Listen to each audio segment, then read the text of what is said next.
रहस्यमय चीज ने अपने तारे और ग्रह भी बना लिए हैं?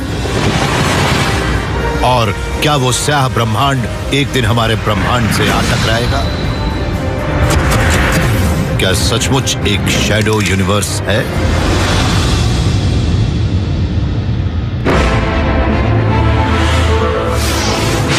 स्पेस, टाइम और खुद जीवन। जानिए ब्रह्मांड के रहस्यों को थ्रू द वर्म होल।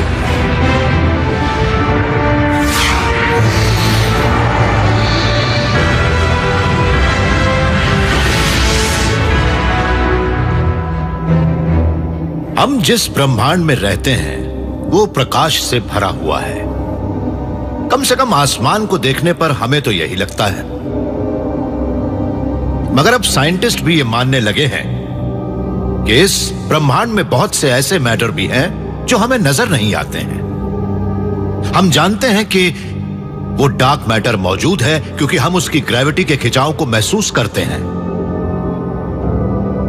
मगर उस छिपी हुई दुनिया में क्या चल रहा है?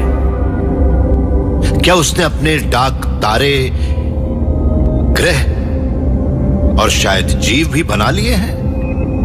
क्या उस शैडो यूनिवर्स से हमारे इस प्रकाश वाले ब्रह्मांड को खतरा है? गर्मियों के मौसम में मैं अक्सर रात के वक्त अपने दोस्तों के साथ फुलझड़ियों से खेलता था। उससे निकलती चिंगारियां अंधेरे में बहुत तेज नजर आती थी और ऐसा लगता था कि उनके पास से हर चीज गायब हो रही है। उस वक्त हम ये भी भूल जाते थे कि उनकी एक एक हरकत को एक इनविजिबल हाथ कंट्रोल कर रहा है।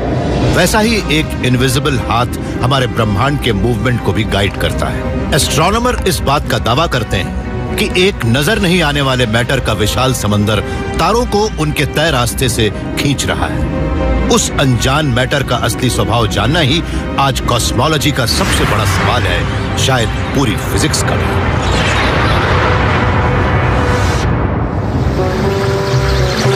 पर्ड्यू यूनिवर्सिटी के एक्सपेरिमेंटल फिजिसिस्ट राफाएल लैंग उन साइंटिस्टों में से एक हैं जो डार्क मैटर को पकड़कर उसकी स्टडी करना चाहते हैं। हम ये तो जानते हैं कि डार्क मैटर का वजूद है, मगर ये नहीं जानते कि वो किस चीज का बना है। लेकिन हम जानते हैं कि वो वहाँ है। मैं यही कर रहा हूँ, मैं ये पता लगाना चाहता हूँ कि वो किस चीज का बना है।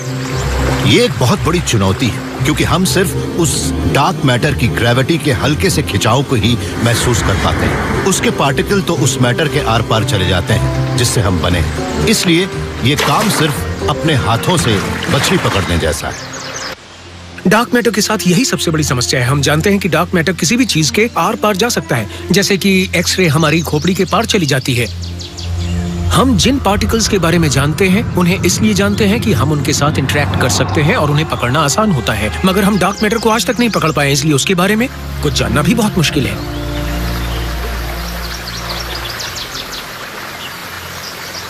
अगर हम अपने हाथों से मछली पकड़ने की कोशिश करें तो शायद कामयाब नहीं हो पाएंगे। मछली बहुत तेज और बहुत ज्यादा फिसलने वाली होती है। हम हाथों से कभी मछली नहीं पकड़ सकते, इसलिए हमें इसके लिए टूल्स की जरूरत पड़ती है। और डार्क मैटर को पकड़ने के लिए राफाएल को एक ऐसी चीज चाहिए जो उससे डायरेक्टली इंटरैक्ट कर सके। हमें ये तो मालूम है कि डार्क मैटर में भी मास होता है। हम जिन पार्टिकल्स को जानते हैं उन्हें अपना मास मिलता है हिग्स बोसॉन से। जो कुछ भी हिग्स बोसॉन से इंटरैक्ट कर लेता है उसे मास मिल जाता है। हिग्स बोसॉन पार्टिकल एक ऐसा इनविजिबल फोर्स फील्ड बनाते हैं जो ब्रह्मांड को भर देता है। हम तो यही मानते हैं कि हमारे ब्रह्मांड में किसी भी चीज को मास मिलता है हिग्स फील्ड से इंटरैक्ट करने पर। तो क्या हम ये नहीं कह सकते कि डार्क मैटर को भी हिग्स बोसॉन से ही मास मिलता है? अगर ऐसा है तो बहुत अच्छा होगा, क्योंकि तब हम हिग्स बोसॉन चैनल के जरिए डार्क मैटर से संपर्क कर सकते हैं। अगर डार्क मैटर को भी मास हिग्स बोसॉन से ही मिलता है तब राफाएल उनका इस्तेमाल एक टूल की तरह करके डार्क मैटर से इंटरैक्ट कर सकते हैं और तब उनके लिए ये मछली पकड़ने का काम ज्यादा आसान भी हो जाएगा।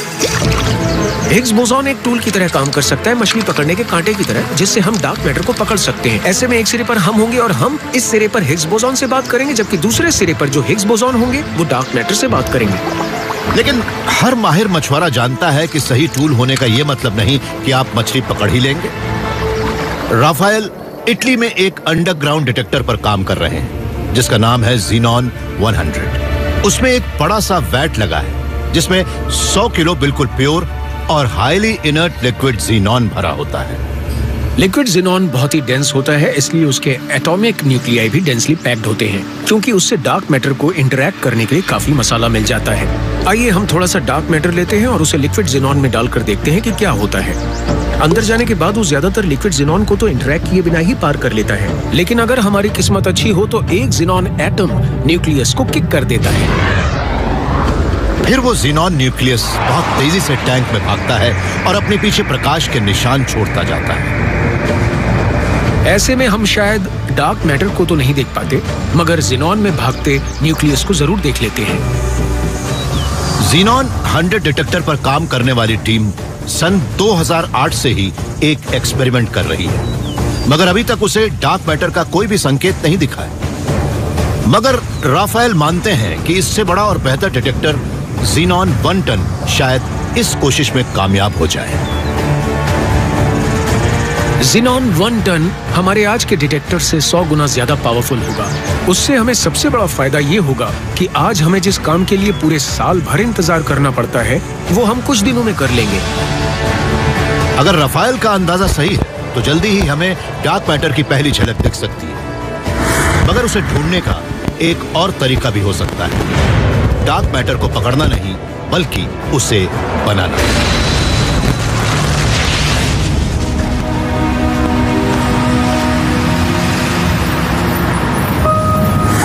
John Butterworth university college London और जिनीवा के LHC के एक लीडिंग एक्सपेरिमेंटल फिजिसिस्ट हैं। उस विशाल मशीन ने ही सन 2012 में मशहूर हिग्स बोसॉन बनाया था। उसके अलावा उसने मैटर का हर वो पार्टिकल भी बनाया जिसे हम जानते हैं। साथ मिलकर ही उन्होंने पार्टिकल का स्टैंडर्ड मॉडल बनाया। इस स्टैंडर्ड मॉडल की मदद से ही हम फंडामेंटल पार्टिकल्स के बारे में सब कुछ जानते हैं, और यही वो चीज है जिनसे ब्रह्मांड की हर चीज बनी है। मैं भले ही ये कह रहा हूँ कि ब्रह्मांड की हर चीज उन फंडामेंटल पार्टिकल्स से बनी है, लेकिन ये कह सकते हैं कि शायद डार्क मैटर एक बहुत बड़ा एक्सेप्शन है। जॉन जैसे पार्टिकल फिजिसिस्ट्स को ये अंदाजा तो हो गया कि वो डार्क मैटर पार्टिकल कैसे हो सकते हैं, मगर वो एक ऐसी बात है जिससे सच्चाई मुंह के बल नीचे गिर जाती है।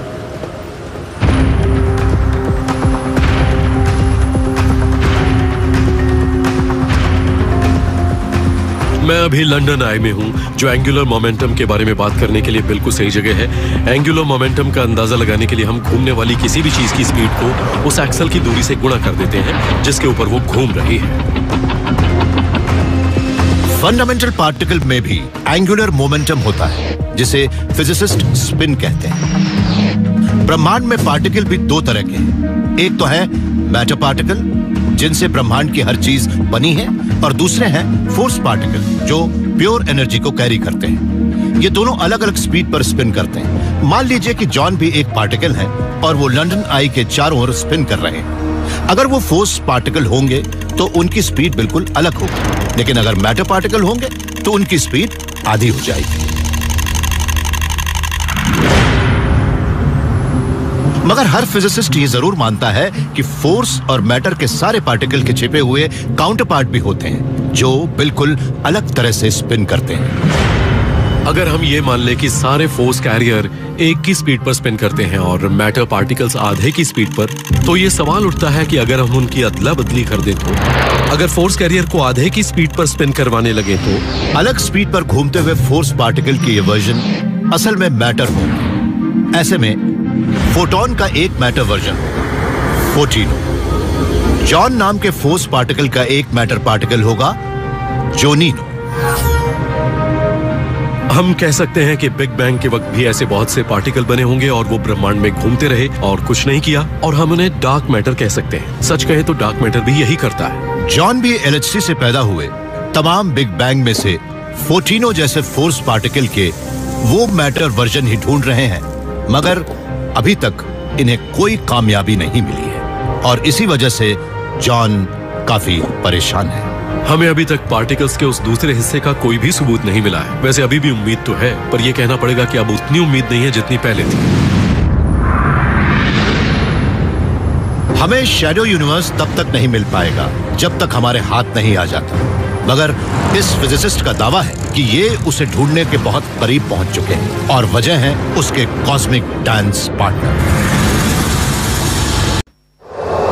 जो लोग सुपरनैचुरल और भूत प्रेत पर विश्वास करते हैं वो मानते हैं कि रूहों की अपनी एक दुनिया है जिसके बारे में हम कुछ नहीं जानते। कुछ दशक पहले फिजिसिस्टों को ऐसे पार्टिकल मिले थे जो भूतों जैसे ही नजर आते थे और वो किसी सॉलिड मैटर के आर पार चले जाते थे। उन्होंने उनका नाम न्यूट्रिनो रखा। न्यूट्रिनो की मदद से हम शायद उन भूत जैसे पार्टिकल की दुनिया का पता लगा सके जिनसे एक शैडो यूनिवर्स बना है। ब्राजील में पैदा हुए फिजिसिस्ट एंड्रे डू गोविलिया ने अपना ज्यादातर करियर न्यूट्रिनो की स्टडी में ही बिताया है।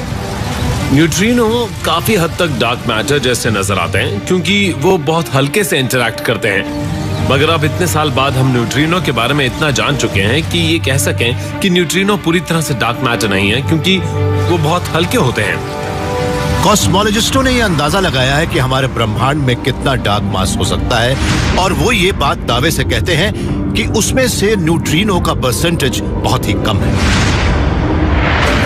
मगर न्यूट्रिनो में एक चौंकाने वाली बात भी नजर आई है, उनका स्पिन करने का तरीका।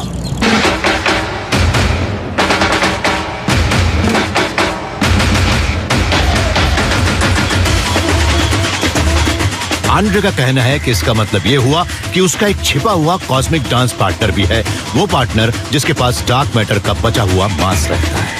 हर पार्टिकल की एक खास खूबी होती है जिसे स्पिन कहते हैं। हम जानते हैं कि मैटर पार्टिकल का स्पिन दो तरह का होता है और हम उन दोनों किस्मों को हैंडेडनेस कहते हैं।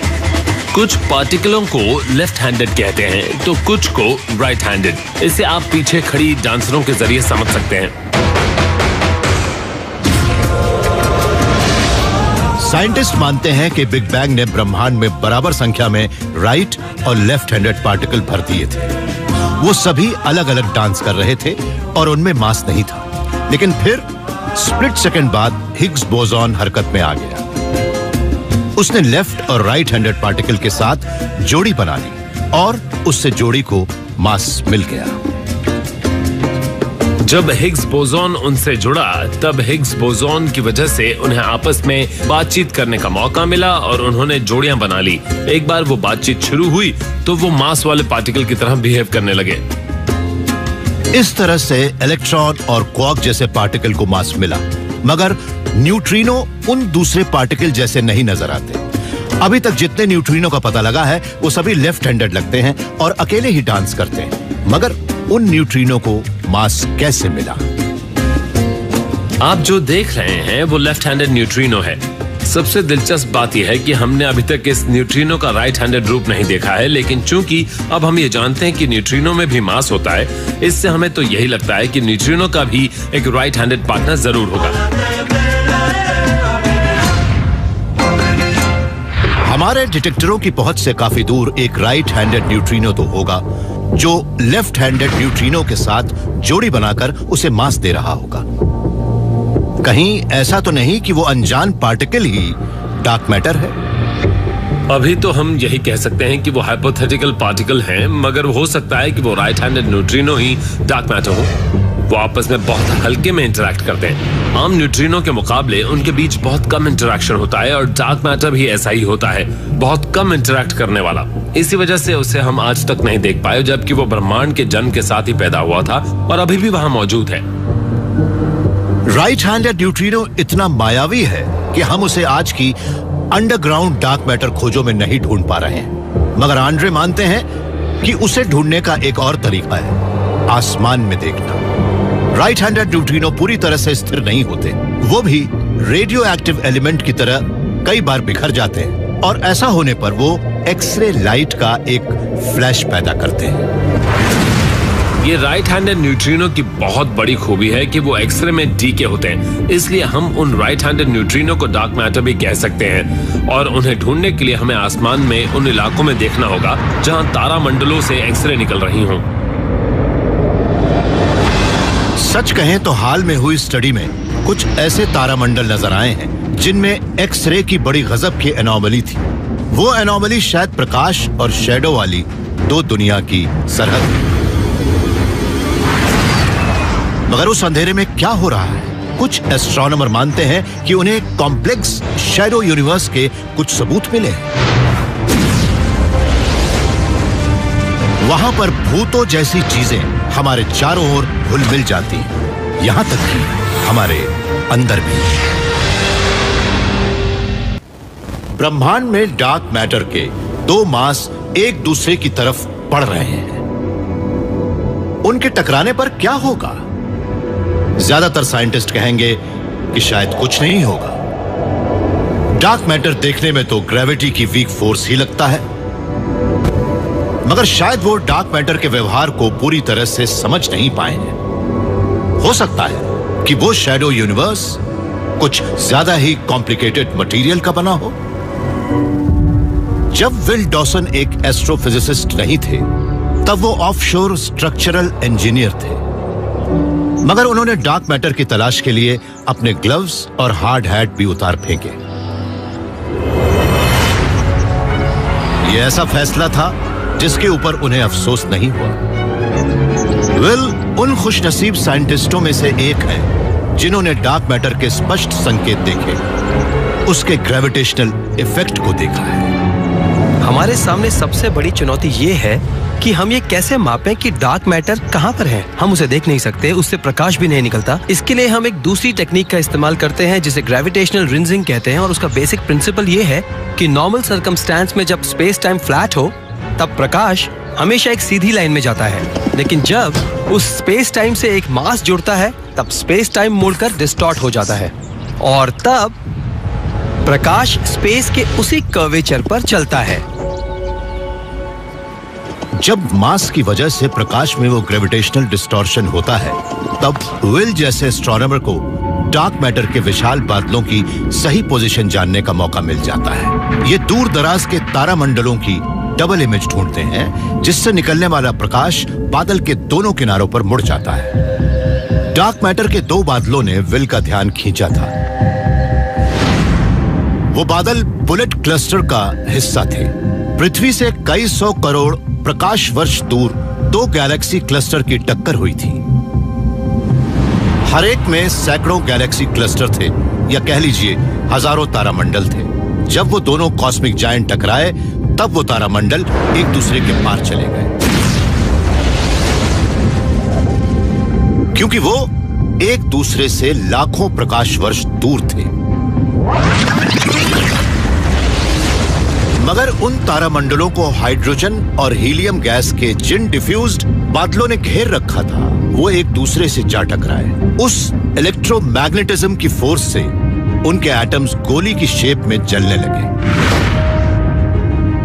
मगर डार्क मैटर के बादलों पर इसका कोई असर नहीं हुआ, और वो एक दूसरे के पार जाते रहे। उन्होंने इलेक्ट्रोमैग्नेटिज्म की उस पावरफुल फोर्स को महसूस भी नहीं किया जो रेगुलर मैटर करते हैं। वजह थी ग्रेविटी की बहुत कमजोर फोर्स। विल ये देखकर बड़े हैरान थे कि हमारे ब्रह्मांड का इतना बड़ा हिस्सा अपने आसपास हो रही ऐसी घटनाओं से अनजान कैसे है। क्या डार्क मैटर वाकई इतना डम मैटर है? हम जानते हैं कि वो ग्रेविटी के जरिए इंटरेक्ट करता है, लेकिन अब सवाल ये है कि क्या डार्क मैटर उससे ज्यादा इंटरेस्टिंग है? क्या डार्क यूनिवर्स उससे ज्यादा कॉम्प्लेक्स है जितना वो पहली नजर में दिखता है? विल ने एक कोलैबोरेशन करके ये पता लगाने की कोशिश की कि क्या बुलेट क्लस्टर वाली टक्कर के बारे में जो एक्सेप्टेड इंटरप्रिटेशन है वो डार्क मैटर की असलियत से अलग है। इस क्लस्टर के अंदर डार्क मैटर है भी या नहीं, ये आखिर क्या है? इसके बीच में डार्क मैटर तो है, मगर ये वो चीज नहीं जिसके बारे में ये टीम कई और गैलेक्सी क्लस्टरों को देख रही है। ये पता लगाना चाहती है कि क्या डार्क मैटर हमेशा अपने अंदर से निकल जाता है और अपने ही तारामंडल की सीध में बना रहता है। हम ये पता लगाना चाहते हैं कि क्या उन तारामंडलों और डार्क मैटर के बीच जरा भी काउंटर बैलेंस है। अगर हमें वो काउंटर बैलेंस मिल गया तो उसका मतलब ये होगा कि डार्क मैटर सिर्फ अपने आप से ही इंटरेक्ट करता है। एक गैलेक्सी क्लस्टर ने इनका ध्यान खींचा था। वो भी बुलेट क्लस्टर जैसा ही था, लेकिन उससे ज्यादा पुराना और धीमा, इसलिए इन्होंने उसका नाम रखा था musket ball. Musket ball cluster अपने मर्जर फेज में काफी आगे निकल चुका था। बुलेट क्लस्टर में हमने देखा कि वो 2 क्लस्टर के बाद एक दूसरे को पार करने लगे थे, लेकिन मस्केटबॉल क्लस्टर को अलग होने के लिए कहीं ज्यादा वक्त मिला था। जिस तरह से इटालियन फूड की प्लेट में सॉस, मीट बॉल्स और पास्ता होते हैं, वैसे ही गैलेक्सी क्लस्टर में गैस, गैलेक्सी और डार्क मैटर होते हैं। जिस तरह से खाने के स्वाद को लेकर बहुत बड़ी बहस छिड़ सकती है, वैसे ही गैलेक्सी क्लस्टर में मौजूद चीजें भी बड़ी मेसी होती हैं।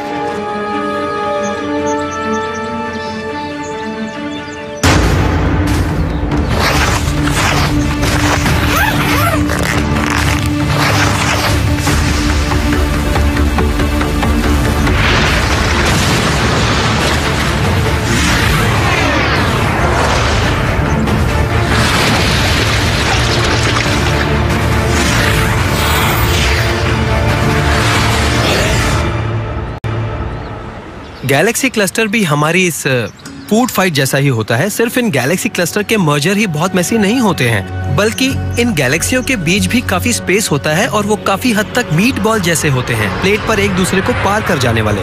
मगर गैस काफी हद तक सॉस जैसी होती है, जिसे प्लेट में डालते ही वो प्लेट से टकराती है और फिर वो वहीं पर रुक जाती है। मगर डार्क मैटर काफी हद तक पास्ता जैसा होता है, क्योंकि ज्यादातर पास्ता भी एक दूसरे में मिल नहीं पाता, लेकिन ध्यान से देखने पर ऐसा लगता है कि कुछ डार्क मैटर एक दूसरे से इंटरैक्ट कर रहे हैं और वो बाकी सबसे थोड़ा धीमे भी पड़ गए हैं।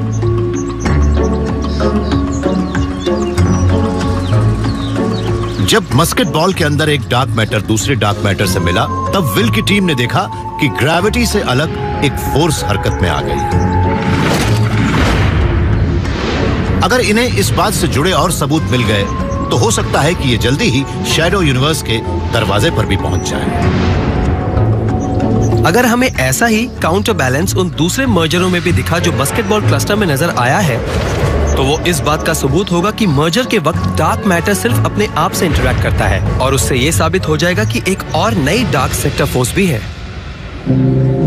थियोरेटिकल कॉस्मोलॉजिस्ट जेम्स बुलक भी विल के साथ ये समझने की कोशिश कर रहे हैं कि डार्क मैटर क्या करना चाहता है। वो ये सिमुलेट कर रहे हैं कि गैलेक्सी क्लस्टर की टक्कर कैसी होनी चाहिए जब डार्क मैटर पार्टिकल के बीच अलग अलग तरह की स्ट्रेंथ और फोर्स लग रही हो। मैं तो बस उसे ही इंटरप्रेट करना चाहता हूँ जो कि विल देख रहे हैं। मिसाल के तौर पर हम आपस में टकराने वाले गैलेक्सी क्लस्टरों का एक सिस्टम बना सकते हैं जिसमें वो एक दूसरे की ओर बढ़ रहे होंगे, और फिर हम उस सिमुलेशन को चलाएंगे और उसमें एक वक्त पर हम डार्क मैटर के इंटरेक्शन पूरी तरह से बंद कर देंगे। हम उसे दोबारा चलाएंगे, लेकिन इस बार हम सिर्फ डार्क मैटर के सेल्फ इंटरेक्शन को ही चलाकर ये देखेंगे कि क्या होता है। सवाल ये है कि उनमें से कौन ब्रह्मांड जैसा नजर आता है।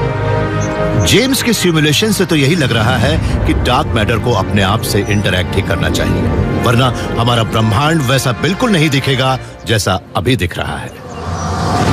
अगर डार्क मैटर सिर्फ अपने आप से ही इंटरैक्ट करता है, तो क्या वो सॉलिड ऑब्जेक्ट में बदल चुका है? शायद वो उन तारों, ग्रहों और ब्रह्मांड का पैरेलल वर्जन हो जिसे हम देख रहे हैं। अगर वो उस अंधेरे में घूम रहे हो और हमें नहीं दिख रहे हो, पर वो पृथ्वी से टकराने वाले हो, तो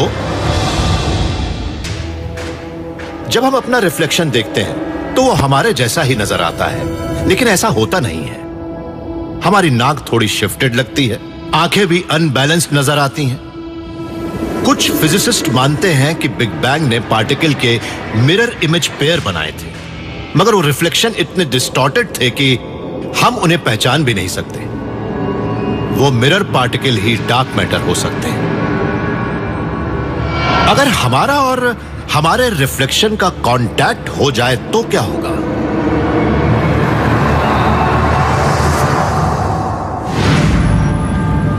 मेलबर्न यूनिवर्सिटी के रॉबर्ट फुट मानते हैं कि डार्क मैटर हमारी दुनिया में आ भी चुका है। उनका कहना है कि हमने शायद उसे पृथ्वी के एटमॉस्फेयर के अंदर आते वक्त महसूस भी किया हो। मुमकिन है कि डार्क मैटर के बड़े बड़े टुकड़े पृथ्वी की सतह के नीचे दबे पड़े हों। रॉबर्ट का यह संदेह इस बात पर बेस्ड है कि ब्रह्मांड को सिमेट्रिकल होना चाहिए। इसे शरीफों के खेल लॉन बॉलिंग की मदद से बड़ी आसानी से समझा जा सकता है। मैं चाहे अपने दाएं हाथ से बोल करूं। या फिर अपने बाएं हाथ से। नतीजा तो वही होने वाला है। जब रॉबर्ट इन बॉलों को लुढ़काते हैं तब उनके शरीर से जो फिजिकल फोर्स निकलती है वो बराबर ही होती है, भले ही वो अपने दाएं हाथ का इस्तेमाल करें या बाएं हाथ। करीब करीब ऐसा ही उस वक्त भी होता है जब लेफ्ट और राइट हैंडेड पार्टिकल कुदरत की फंडामेंटल फोर्स से इंटरैक्ट करते हैं। जब एक लेफ्ट हैंडेड और right handed particle electromagnetic force को महसूस करते हैं तो वो एक ही तरह से रिएक्ट करते हैं। ऐसा ही स्ट्रॉन्ग फोर्स के साथ भी होता है जो न्यूक्लियाई के एटम को साथ में बाइंड कर देती है। जाहिर है पार्टिकल चाहे कोई भी हैंडेड हो, फोर्स अपना असर एक ही तरह से डालती है। मगर एक फोर्स ऐसी भी है जो इस लेफ्ट राइट सिमेट्री को नहीं मानती, वो फोर्स जिससे रेडियो एक्टिव डिके होता है, वीक फोर्स। वीक इंटरेक्शन में अगर मैं बाएं हाथ से बॉल करूं तो बॉल टारगेट से टकराती है, लेकिन अगर मैं दाएं हाथ से बॉल करता हूं तो बॉल टारगेट के पार चली जाती है। रॉबर्ट मानते हैं कि इस एनॉमली की मदद से डार्क मैटर को अच्छी तरह से समझा जा सकता है। ब्रह्मांड की सिमेट्री बनाने के लिए हमें बहुत ध्यान से देखना होगा। आईने में मैं आईने में देख रहा हूं और करीब करीब सिमेट्रिकल ही नजर आ रहा हूं, मगर ऐसा है नहीं। समस्या है मेरी घड़ी। मैंने इसे अपनी बाईं कलाई पर बांध रखा है, मगर आईने में ये दाईं कलाई पर दिख रही है। रॉबर्ट उस वीक फोर्स जैसे ही हैं जिनकी घड़ी बाईं कलाई पर ही बंधी रहती है, मगर इन्होंने इस एसिमेट्री को दूर करने का एक उपाय ढूंढ लिया है और ले आए हैं अपना ही एक और वर्जन। मान लीजिए कि मेरा जुड़वा भाई है और उसकी घड़ी बाईं कलाई पर नहीं बल्कि दाईं कलाई पर बंधी है। रॉबर्ट मानते हैं कि एलिमेंट्री पार्टिकल भी इसी तरह से काम करते हैं। रॉबर्ट और उनके सहयोगी मानते हैं कि ब्रह्मांड को सही मायनों में सिमेट्रिकल बनाने के लिए वीक फोर्स की मिरर इमेज बहुत जरूरी है और उसे मिरर इमेज के उन पार्टिकलों पर असर भी डालना होगा जिन्हें मिरर मैटर कहते हैं। हर पार्टिकल का एक जुड़वा भाई होता है और जिस तरह से ऑर्डिनरी पार्टिकल अपने लेफ्ट हैंडेड स्पिन के साथ जोड़ी बना लेते हैं, वैसे ही मिरर पार्टिकल्स को भी अपने राइट हैंडेड स्पिन के साथ जोड़ी बनानी चाहिए।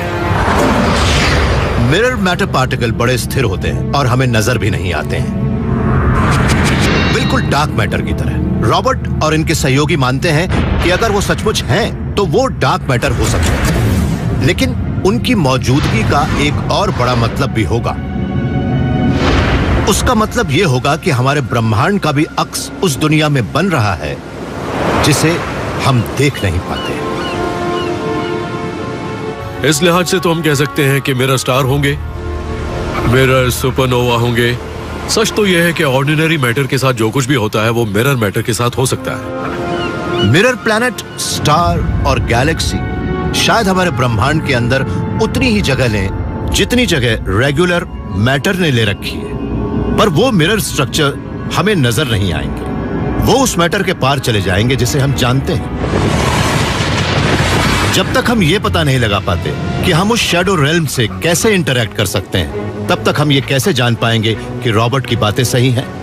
इनकी थियरी का सबूत तो शायद पहले ही पृथ्वी पर आ चुका है, एक मिरर मैटर एस्टेरॉइड के रूप में। जब हमारा सौर मंडल बना था तब पार्टिकल के झुंड दूर दूर तक फैले हुए थे और अगर उन्हें जरूरत लायक मिरर मैटर मिल जाता तब वो एस्टेरॉइड बना लेते और आज भी हमारे सौर मंडल में मौजूद हो सकते हैं। कभी कभी वो पृथ्वी से टकरा जाते हैं और तब बड़े चौंकाने वाले नजारे सामने आते हैं। अगर एक मिरर मैटर एस्टेरॉइड सिर्फ ग्रेविटी की फोर्स पर रिस्पॉन्ड करता है तो वो हमारी पृथ्वी की सतह के पार भी निकल जाएगा और हमें पता तक नहीं लगेगा। मगर रॉबर्ट मानते हैं कि एक तरीका ऐसा है जिससे मिरर मैटर और रेगुलर मैटर इंटरैक्ट कर सकते हैं। जब एस्टेरॉइड के मिरर फोटॉन्स पृथ्वी के ऑर्डिनरी फोटॉन से टकराते हैं तब दोनों पार्टिकल से फ्रिक्शन पैदा होता है।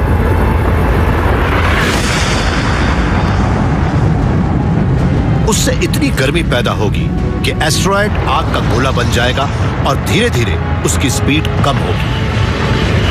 अंत में वो एस्टेरॉइड पृथ्वी की सतह के नीचे जाकर रुक जाएगा।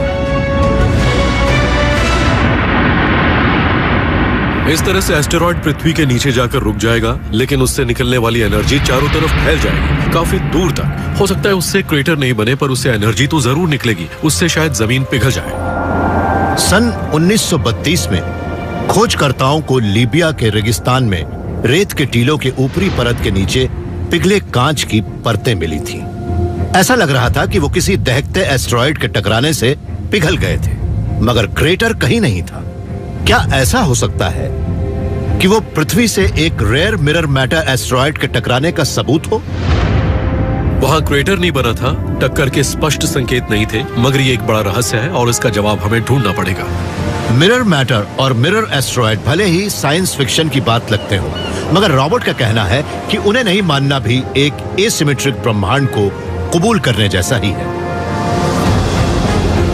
लेकिन अगर शैडो यूनिवर्स हमारी दुनिया में आया है तो हमें यह पता लगाना पड़ेगा कि वो कहां छिपा है। ये फिजिसिस्ट अब डार्क मैटर का एक नक्शा बनाने की कोशिश कर रही है। ये अभी तक का सबसे सेंसिटिव डिटेक्टर बनाना चाहती है। समंदर में जाने वाले शुरुआती खोजकर्ताओं को यह नहीं मालूम होता कि वो अब वापस जमीन पर कब तक पहुंच पाएंगे, मगर आज हम अपनी दुनिया को सेंटीमीटर में माप सकते हैं और जान सकते हैं कि हम किस जगह पर हैं और महाद्वीपों का टेक्टोनिक मूवमेंट कितना है। नक्शों से हमें अपनी दुनिया के इतिहास का पता लगता है और हम उनकी मदद से भविष्य का अंदाजा भी लगा सकते हैं। लेकिन हम डार्क मैटर के एक नक्शे के बिना उस शैडो यूनिवर्स का आखिर कैसे पता लगा पाएंगे? मिशिगन यूनिवर्सिटी में फिजिक्स की प्रोफेसर केटी फ्रीज को लगता है कि अब वो नक्शा बनाने का वक्त आ गया है। इसके लिए वो एक ऐसा डिवाइस बना रही हैं जो डार्क मैटर की फोटो ले सके। मैं अभी इस विशाल कैमरे ऑब्सक्यूरा के अंदर बैठी हूँ। हम बाहर खिली धूप से आने वाली लाइट देख रहे हैं। वो पेड़ों के बीच से गुजरती है, तब उसे एक पिन होल में कैप्चर कर लिया जाता है और फिर स्क्रीन पर रीडायरेक्ट कर दिया जाता है। हम ऑब्सक्यूरा कैमरे से ये भी पता लगा सकते हैं कि वो लाइट किस दिशा से आ रही है। अभी तक डार्क मैटर का पता लगाने वाले जितने भी डिवाइस बने वो सब सिंपल डिटेक्टर थे। उनसे पार्टिकल की ट्रेजेक्टरी का पता नहीं लगता था। केटी एक ऐसा डिवाइस बनाना चाहती हैं जिससे डार्क मैटर के आने के रास्ते का पता लगेगा और तब यह अंदाजा लगा लेंगी कि वो कहां से आ रहा है। इनके डार्क मैटर कैमरे में एक बिल्कुल ही अलग लेंस लगा है, डीएनए। हमने शुरुआत में डीएनए के लाखों करोड़ स्ट्रैंड लिए और उन्हें सोने की एक पतली सी प्लेट से जोड़ दिया। जब डार्क मैटर के पार्टिकल आएंगे और वो जैसे ही उस गोल्ड प्लेट से टकराएंगे, तब डार्क मैटर पार्टिकल एक गोल्ड एटम को भी डीएनए की उन लटकते स्ट्रैंड से टकरा देंगे। केटी के डिटेक्टर में थोड़ी फिजिक्स है, थोड़ी बायोलॉजी, और जिस तरीके से वो डार्क मैटर का रास्ता ढूंढने की कोशिश कर रही हैं, वो फोरेंसिक है। हमने डीएनए के साथ अपने डार्क मैटर डिटेक्टर का एक मॉडल बना लिया है जिसके 3 भाग हैं। उसमें डीएनए के लटकते स्ट्रैंड हैं, एक गोल्ड प्रोजेक्टाइल है, यानी वो एटम जो डीएनए को पार करके जाएंगे, और मैं हूं डार्क मैटर। जिस तरह से एक गन से निकली गोली एक गोल्ड पैलेट को एक निश्चित रास्ते पर ले जाती है, उसी तरह से जब आउटर स्पेस से एक डार्क मैटर पार्टिकल आएगा और एक गोल्ड एटम से टकराएगा तो वो उसे भी उसी ट्रेजेक्टरी पर आगे ले जाएगा। जब तेजी से भागता गोल्ड एटम डीएनए के लाखों करोड़ स्ट्रैंडों से टकराएगा, तब वो डीएनए के सफाई से कटे हुए टुकड़ों को जमीन पर गिरा देगा। ये काम मजेदार है और काम भी कर गया। इसमें गोल्ड प्रोजेक्टाइल यहाँ तक आया और हमने देखा कि आगे बढ़ते वक्त उसने डीएनए स्ट्रैंडों को काट डाला है। अब हम डीएनए के टूटे हुए स्ट्रैंडों को एनालाइज कर सकते हैं। हर स्ट्रैंड से हम ये जान सकते हैं कि डीएनए न्यूक्लियोटाइड का सही क्रम क्या था, ए, जी, सी, और इसी तरह से हम पता लगा सकते हैं कि डीएनए का ये सेगमेंट कहाँ से टूटा है। केडी टूटे हुए सैकड़ों डीएनए स्ट्रैंडों को एनालाइज करके ये पता लगा सकती हैं कि गोल्ड एटम किस रास्ते से गया है, और तब इन्हें डार्क मैटर पार्टिकल के असली रास्ते का भी पता लग जाएगा। डीएनए इस तरह के एक्सपेरिमेंट के लिए बिल्कुल सही मटेरियल है। इसका इस्तेमाल करके हमें जो एक्यूरेसी मिलेगी वो अभी तक इस्तेमाल की गई किसी भी चीज से 1000 गुना ज्यादा होगी। वक्त के साथ अनगिनत डार्क मैटर पार्टिकल अनगिनत गोल्ड एटमों को प्रोपेल करेंगे और उनमें से हर एक डीएनए फील्ड में एक अलग रास्ता बनाएगा। उनकी मदद से धीरे धीरे केटी एक ऐसी तस्वीर बना सकती हैं जिससे ये पता लगेगा कि डार्क मैटर पार्टिकल कहां से आ रहे हैं। पीछे जाकर हम ये देख सकते हैं कि गोल्ड बुलेट कहां से आई थी और उससे हमें ये पता लग जाएगा कि सारा डार्क मैटर कहां है, वो कहां से आ रहा है, क्या कर रहा है। फिजिसिस्ट अब डार्क मैटर का पता लगाने के काफी करीब पहुंच चुके हैं और उन्हें शैडो यूनिवर्स के आकार का भी अंदाजा होने लगा है। लेकिन क्या वो शैडो खुद भी एक शैडो है? क्या हमें और उस शैडो यूनिवर्स को एक और डार्कर एंटिटी चला रही है, वो जो सृष्टि के छोर के पार रहती है?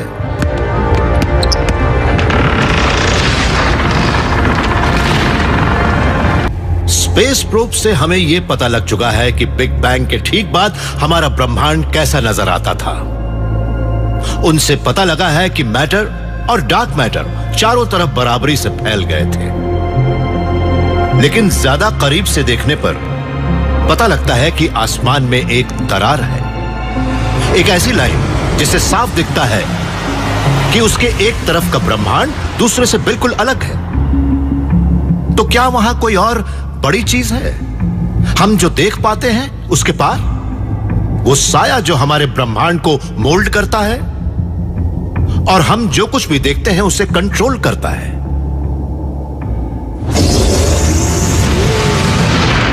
ड्रैगन हुटेटर एन आर्बर मिशिगन में एक कॉस्मोलॉजिस्ट हैं। ये उन पहले लोगों में से एक हैं जिन्होंने बिग बैंग के यूनिवर्सल इको की वो रिंकल देखी थी। उसे कॉस्मिक माइक्रोवेव बैकग्राउंड कहते हैं। कॉस्मिक माइक्रोवेव बैकग्राउंड असल में बिग बैंग से बचा हुआ रेडिएशन है और आज से 1400 करोड़ साल पहले जब हमारा ब्रह्मांड काफी छोटा और नया था तब वो पार्टिकल से भरे एक डेंस सूप जैसा था। जैसे जैसे ब्रह्मांड बड़ा और ठंडा होता गया वो सूप भी ठंडा हो गया। आज हम पूरे ब्रह्मांड में उस प्राइमोर्डियल रेडिएशन का टेम्परेचर माप सकते हैं। हम काफी बड़ी संख्या में मौजूद माइक्रोवेव पैचेस को माप सकते हैं, ठीक उसी तरह से जैसे हम ड्रैगन के पसंदीदा खेल बास्केटबॉल की स्टैटिस्टिकल एनालिसिस कर सकते हैं। मुझे बास्केटबॉल खेलना बहुत पसंद है और बास्केटबॉल कोर्ट एक ऐसी जगह है जहां हम कॉस्मिक माइक्रोवेव बैकग्राउंड अलाइनमेंट को ज्यादा अच्छी तरह से समझ सकते हैं। इस बास्केटबॉल कोर्ट पर जिमी किंग भी हैं जो मिशिगन यूनिवर्सिटी के फॉर्मर बास्केटबॉल लेजेंड हैं और उनके साथ विली वैंस भी हैं। ये अपनी शूटिंग से हमें कॉस्मिक माइक्रोवेव बैकग्राउंड की अलाइनमेंट दिखाएंगे। यहाँ हुप से कोर्ट को देखना बिल्कुल वैसा ही है जैसे हम पृथ्वी पर से कॉस्मिक माइक्रोवेव बैकग्राउंड को देख रहे हैं। ड्रैगन इस गेम में कामयाब और नाकाम शॉट्स की तुलना करके शुरुआती ब्रह्मांड के टेम्परेचर फ्लक्चुएशन का अंदाजा लगा सकते हैं। जिस तरह से कॉस्मिक माइक्रोवेव बैकग्राउंड फ्लक्चुएशन में हॉट और कोल्ड स्पॉट है, उसी तरह से बास्केटबॉल में भी कामयाब और नाकाम शॉट होते हैं और हम कामयाब शॉट को लाल से और नाकाम शॉट को नीले से दिखा रहे हैं। ड्रैगन ने आधे कोर्ट में कामयाब और नाकाम शॉट्स का एक नक्शा बनाया। नतीजों से पता लगा कि दोनों बराबर ही थे, यानी वो आधे कोर्ट के दोनों तरफ सिमेट्रिकल थे। अगर जिमी और विली एक जगह से एक शॉट मार सकते हैं तो वो कोर्ट के दूसरी तरफ से भी वैसा ही शॉट मार सकते हैं। मतलब ये कि कोर्ट पर कामयाब और नाकाम शॉट का डिस्ट्रीब्यूशन करीब करीब बराबर है। जितने शॉट कामयाब हुए करीब करीब उतने ही नाकाम भी हुए। ड्रैगन और दूसरे रिसर्चर कॉस्मिक माइक्रोवेव बैकग्राउंड में भी यही पाने की उम्मीद कर रहे थे। ब्रह्मांड में कहीं भी देखने पर हॉट और कोल्ड टेम्परेचर का बराबर का डिस्ट्रीब्यूशन। लेकिन जब ड्रैगन और इनके साथियों ने उस पैटर्न को ध्यान से देखा तो इन्हें वो बिल्कुल नहीं दिखा।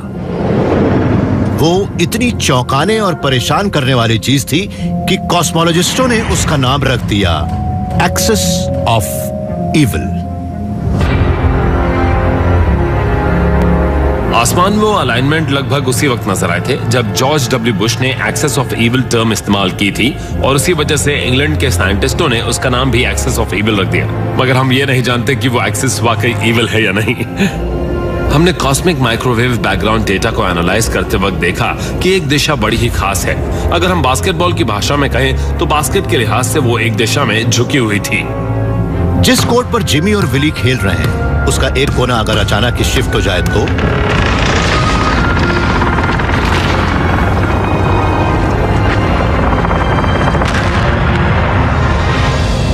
वो एक खास एंगल पर झुक जाएगा और वहां से शॉट मार पाना बहुत मुश्किल होगा। उसके बाद कोर्ट के किसी भी हिस्से से बराबरी से कामयाब और नाकाम शॉट मारना मुश्किल हो जाएगा। हमें कोर्ट के इस हिस्से में ज्यादा ब्लू डॉट दिख रहे हैं, जिससे पता लगता है कि बास्केटबॉल कोर्ट में कुछ तो गड़बड़ है। अगर बास्केटबॉल कोर्ट पूरी तरह से फ्लैट नहीं हो तो एहसास हो जाता है कि कुछ तो गड़बड़ है। ड्रैगन मानते हैं कि ब्रह्मांड के साथ भी ऐसा ही है। कॉस्मिक माइक्रोवेव बैकग्राउंड फ्लक्चुएशन में हमने देखा कि हॉट और कोल्ड स्पॉटों के स्ट्रक्चर अलग अलग है। वो आसमान में एक तरफ जिस तरह से लाइनअप हो रहे हैं उस तरह से दूसरी दिशाओं में नहीं हो रहा है। इससे ये पता लगता है कि शायद ब्रह्मांड के उस हिस्से में कुछ गड़बड़ है। सबसे बड़े हॉट और कोल्ड स्पॉट उस एक्सिस पर अलाइन थे जो ब्रह्मांड को बीचों बीच से काट रही थी। इससे पता लग रहा था कि ब्रह्मांड की शेप किसी वजह से डिस्टॉर्ट हो गई है। सवाल है कि पूरे ब्रह्मांड की शेप आखिर किसने बदल दी? हम अभी दावे से नहीं कह सकते कि इसकी वजह क्या है। क्या ये अचानक ही हो गया या फिर इसकी वजह भी शुरुआती ब्रह्मांड से जुड़ी है? यह भी हो सकता है कि एक्सेस ऑफ ईविल के ऐसे अलाइनमेंट की वजह से वो स्ट्रक्चर हो जिन्हें हम नहीं देख पाते, मगर वो वही हैं और ऐसे अलाइनमेंट कर रहे हैं। जिस तरह से प्रकाश वाली दुनिया को डार्क मैटर ने गढ़ा था, शायद उसी तरह से पूरे ब्रह्मांड को एक और डार्कर एंटिटी ने गढ़ा। क्या शैडो यूनिवर्स की भी एक शैडो है? वो चीज जो स्पेस और टाइम के फैब्रिक को कंट्रोल करता है। हम तो रात के अंधेरे को अक्सर खाली खाली ही मानते चले आए हैं, लेकिन शायद अंधेरा खाली नहीं होता। उसके अंदर वो अनोखी चीजें भरी हैं जिन्होंने एटम और प्रकाश से हमारी भरी दुनिया को जैसा हम आज उसे देख रहे हैं। यह भी कहा जा सकता है कि डार्क मैटर तो सच्चाई की एक बहुत बड़ी सतह पर सिर्फ एक छोटा सा धब्बा भर हो और उसके अलावा कुछ भी नहीं। वो शैडो यूनिवर्स शायद स्पेस और टाइम की सरहदों के पार हो और हमने शायद अभी उसके सिर्फ सपने देखना शुरू ही किया है।